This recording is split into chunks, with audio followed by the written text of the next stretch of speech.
Guys, Sandy here. Welcome back to my channel. Today I am scrapbooking a screenshot. I like scrapbooking screenshots. They're moments from our lives, and this is from our family chat. Yes, family chat. Just another reverse keyword. Today I am using borders. So for our Take 10 Tuesday, we'll use borders. I don't know which borders I'm going to use yet, but I am going to use 10 of them. And then the photo is Lana saying that she's making her way back to school, and my response is F you, fun, it wouldn't take the N. So, and Chloe saying dang, and Lana's like, mammy. So, gonna scrapbook this, so let's see what I can do. Alright, so I am starting with a sheet of white cardstock because I think that that will make my borders pop out the most. Now, I do decide that the white cardstock is a little too boring after I pick out my borders, so I do add a little bit of color. Now, I keep my borders here in this long plastic case if it's right on my calic shelf. It actually, it sits next to the bin that I keep all of my pocket cards in. So I have one shelf for that.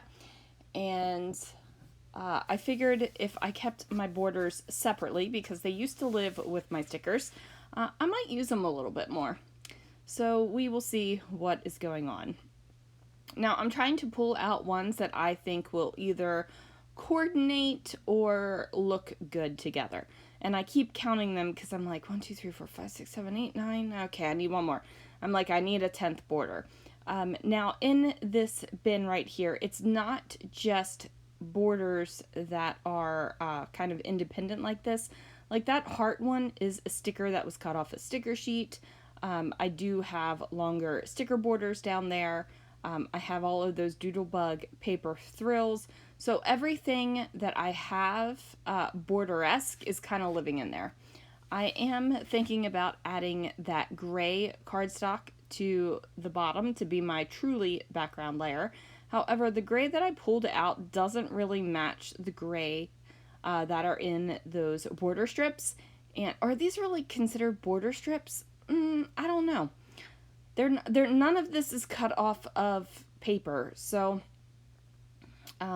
anyway, the gray doesn't match, and I don't feel like rifling through every single gray sheet of 12 by 12 cardstock that I own, so I am flipping through and I find the this one right here, which is a Pebbles birthday collection paper. Don't remember the name. And then I grabbed the light khaki striped paper because that would be perfect to mat my photo. So I am going to trim down my white cardstock so that it shows a border of red all the way around it. Now, you guys, if you wanted to, you could totally gut that red paper and save it. Not usually a gutter. Sometimes I do gut my papers, but in this case, it is not one that I feel like really needs to be saved.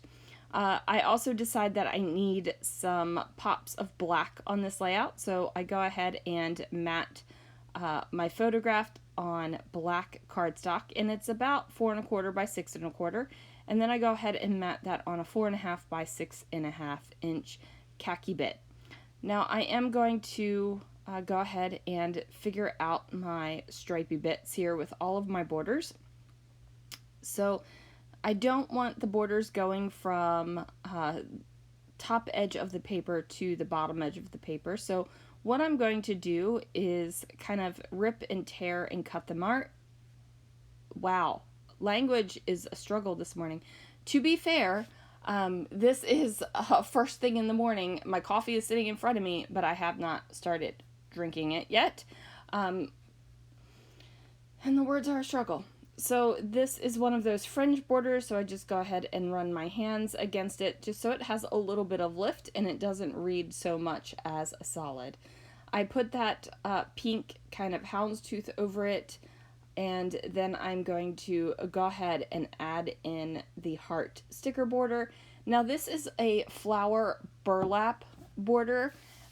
So evidently if you're watching this late at night and you want it to play a drinking game, border would be the word to take a drink every time I say it. That flower border, that burlap flower border, actually has the ability to have the heart, not the heart, that is a flower, the center of the flowers popped out, and I decide not to do that. It's just not worth it for me.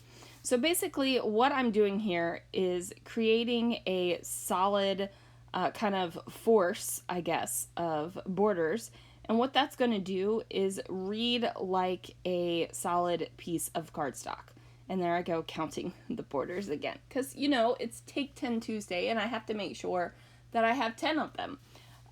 So I go ahead and I get that down. And then I'm going to also create my horizontal element. So I'm going to have some going vertically, and then I'm going to have some going horizontally. And I wanted the horizontal ones because of this little part that says always remember. I think it's supposed to be like a love always remember, or a memoriam always remember, but this is going to be always remember the time where your mom kept saying F you instead of fun. So I decide that it needs to come up just a little bit because I want to create a little bit of fun underneath of it as well. So I've got this humper border that's going to go underneath, and then this gray and white houndstooth as well, and that's going to bridge the gap between the white humper border and the always remember banner. Now that always remember banner does go off into the red part of the border, and I'm okay with that. That's not stressing me out whatsoever. And I've got this big hunk of white space up here at the top, so that needs to go away. I need something a little bit, you know, I need a little something going on up there in that corner. Now maybe if I didn't have white cardstock as like the foreground background, then maybe I wouldn't have felt the need to put something up here, but in this case, I just felt like I needed to. So I've got those three borders repeated, and I like the way that this looks. So I'm like, okay, I need another border strip. So I don't know, I'm kind of cheating maybe because I'm using this flower border strip again, but it is two separate borders. I did have two of them, so I'm going with it. If you guys think it's cheating, then if you decide to take this challenge, you don't do it. But I do have 10 border strips on there. And now I'm going to grab some letter stickers. So I decide, since I have this one pop of black around the photo, I'm going to use black letter stickers. And I find these letter stickers that have this fancy N on it. So I'm going to put that down, and then also a question mark, because it's kind of like, where's the N? And, you know, I'm not going to journal on this page because between the title and the screenshot, you can see it. You can tell what the heck is going on. So I'm going to spell out FU.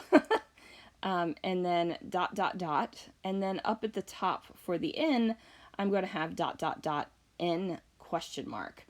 I like this. If this is offensive to you, I'm sorry, but that's what happened when I was texting the kids. For some reason, the N would not take on my phone. I do a sketchy border because I felt like I needed a touch more of the black on the page. I toyed with the idea of doing some black splatters, but I felt like I liked the more clean look. And that is going to do it for this layout, you guys. Please make sure, if you decide to take any of the Take 10 challenges, that you put them in the Facebook group. That would be awesome. It would be like a one-stop place to see everyone's creations. Thanks so much for watching, and I will see you guys again real soon for another video.